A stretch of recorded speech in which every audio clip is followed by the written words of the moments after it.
একবার এইভাবে ঘরোয়া পনির রান্না করে দেখতে পারেন।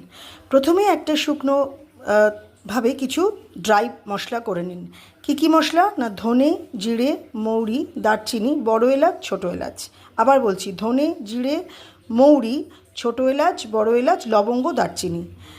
এগুলোকে ভেজে সরিয়ে রাখুন, বেটে নিন, গুঁড়ো করে নিন। তারপরে কড়াইতে সাদা তেল আর ঘি দুটোকে ইকুয়াল পরিমাণে দেবেন, সম পরিমাণে দিয়ে। ঘিটা একটু বেশি দিলেই ভালো হয়, যেহেতু এটা নিরামিষ রান্না। গোটা জিরে ফোড়ন দিন, আলুগুলোকে ভেজে নিন। আলুগুলো ভাজা ভাজা হয়ে গেলে টমেটো দিন। একখানা টমেটো দিতে পারেন, দেড়খানা বা হাফ, পনিরের আন্দাজ মতো। পনিরটা যখন আলুর সাথে ভাজা হয়ে যাবে, টমেটোটা দিয়ে ভাজা হয়ে যাবে, তারপর একটা বাটিতে ধনে গুঁড়ো, জিরে গুঁড়ো, হলুদ গুঁড়ো, শুকনো লঙ্কা গুঁড়ো আর কাশ্মীরি লাল মির্চের গুঁড়ো আর আদা বাটা দিয়ে ওই মশলাটা দিয়ে দিন। আরও কিছুক্ষণ নাড়াচাড়া করুন। নাড়াচাড়া করার পরে চালমগজ বাটা আর কাজু কিশমিশ বাটা দিয়ে নাড়াচাড়া করুন। নুন দিন, মিষ্টি দিন, নামানোর আগে আরে একটু ঘি দিন। অপূর্ব স্বাদের হবে।